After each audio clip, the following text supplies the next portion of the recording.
Dalam Islam perceraian memang tidak dilarang, tetapi Allah membenci sebuah perceraian. Artinya, bercerai adalah pilihan terakhir bagi pasangan suami istri ketika memang tidak ada lagi jalan keluar lainnya. Perceraian merupakan perbuatan yang sangat dibenci oleh Allah dan harus dicegah dalam kehidupan rumah tangga, tetapi setiap jodoh, rezeki, dan maut sudah Allah tentukan, bahkan jodoh manusia pun ada yang lebih dari satu, tentu ada sebab musababnya. Ketika sudah berumah tangga, kondisi apa yang terjadi nanti karena kita tidak akan tahu kalau belum menjalaninya. Perceraian terjadi karena pasti ada salah satu pihak, istri atau suami, yang merasa dirugikan, tetapi sesulit masalah semuanya ada jalan keluarnya meskipun dengan cara bercerai. Sebelum sampai ke perceraian biasanya ada tahapan-tahapan untuk pencegahan agar tidak terjadi perceraian. Nabi Shallallahu Alaihi Wasallam sendiri menceraikan 4 istrinya karena rasa cemburu yang terlalu dalam, mengidap penyakit kusta, dan 2-nya lagi oleh sebab tertentu. Zaman Rasulullah saja sudah ada, bagaimana dengan zaman kita yang sekarang ini? Rasulullah memang suri tauladan bagi umat Islam, segala bentuk kegiatan kehidupan sehari-harinya merupakan sunnah. Tapi sebelum berlandaskan hadis, kita kembali lagi ke Al-Quran, mengenai kisah Nabi menceraikan istrinya. Berikut kisah Nabi Shallallahu Alaihi Wasallam yang menceraikan 4 istrinya dirangkum dari berbagai sumber.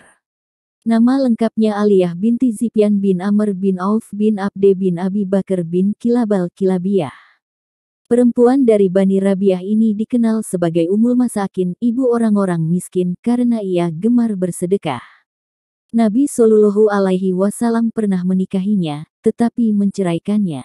Setelah bercerai dengan Nabi Shallallahu Alaihi Wasallam, Aliyah dinikahi oleh sepupunya dan melahirkan keturunan darinya. Ketika itu ayat tentang larangan menikahi istri-istri Nabi belum turun, sehingga menikahi perempuan yang pernah dinikahi Nabi masih diperbolehkan. Umaymah binti Nu'man al-Jauniyah. Umaymah pertama kali bertemu dengan Nabi Shallallahu Alaihi Wasallam saat melakukan perjalanan bersama para sahabat. Dalam hadis riwayat Ahmad, Abu Sa'id Al-Khudri berkisah, kami pergi bersama Nabi Shallallahu Alaihi Wasallam, hingga sampailah di suatu perkebunan yang bernama Syaud. Kami berhenti di antara 2 kebun. Kemudian Nabi Shallallahu Alaihi Wasallam bersabda, duduklah di sini. Maka kami pun dipersilahkan untuk singgah di rumah yang ada kebun kurma milik Umaymah binti Nu'man bin Syarohil. Ketika itu ia sedang bersama pelayannya. Maka ketika Nabi Shallallahu Alaihi Wasallam mendatanginya, beliau berkata, berikanlah dirimu untukku. Namun, Umaymah justru menjawab, apakah pantas apabila seorang ratu memberikan dirinya kepada seseorang yang bukan raja? Setelah resmi menjadi istri Nabi Shallallahu Alaihi Wasallam, beliau pun mendekatinya seraya menjulurkan tangannya kepada Nabi Shallallahu Alaihi Wasallam. Namun, Umaymah menjauh seolah-olah tak menyukainya. Ia lalu berkata, aku berlindung kepada Allah darimu.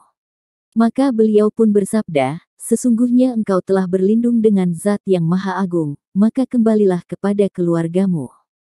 Kemudian, Nabi Shallallahu Alaihi Wasallam pun keluar dari kamarnya dan menceraikannya. Sebelum menggaulinya, beliau lalu menemui Abu Usaid dan berkata, berikanlah ia 2 baju dari Persia dan kembalikanlah ia kepada keluarganya. Dalam riwayat lainnya disebutkan dalam kitab Al-Isyabah fi Tamyiz Sahabah bahwa ada perbedaan pendapat mengenai sebab perceraiannya dengan Rasulullah Shallallahu Alaihi Wasallam. Amrah binti Yazid bin Al-Jaun. Nabi Shallallahu Alaihi Wasallam pernah menikahi Amrah binti Yazid, lalu beliau menceraikannya sebelum menggaulinya. Alasan Nabi Shallallahu Alaihi Wasallam menceraikan Amrah karena memiliki penyakit kusta. Ada juga yang mengatakan bahwa Amrah lah yang berlindung kepada Allah dari Nabi. Nabi Shallallahu Alaihi Wasallam kemudian menceraikannya dan memerintahkan Usamah bin Zaid untuk memberikan 3 pakaian kepada Amrah. Hafsah binti Umar. Hafsah adalah putri sulung Umar bin Khattab, buah hati dari pernikahannya dengan Zainab binti Mazun. Hafsah lahir beberapa hari setelah Fatimah, putri bungsu Rasulullah lahir. Berawal dari sikap cemburu Hafsah kepada Maryah Kiptiyah, menyebabkan Rasulullah kurang berkenan kepadanya. Maryah adalah istri Nabi Shallallahu Alaihi Wasallam yang merupakan budak hadiah Raja Mukaukis dari Mesir. Rasulullah marah kepada Hafsah ketika suatu hari Maryah datang menemui Nabi Shallallahu Alaihi Wasallam di rumah Hafsah. Saat itu Hafsah tidak ada di rumah, karena sedang pergi ke rumah ayahnya untuk suatu keperluan. Begitu Hafsah datang, dan pintu kamar tertutup, sementara Rasulullah dan Maryah berada di dalam, Hafsah menangis penuh amarah tak kuasa menahan cemburu. Selain karena terlalu cemburu, sebab diceraikannya Hafsah karena sifat kerasnya. Kendati demikian, setelah ditalak Hafsah kembali dinikahi Rasulullah.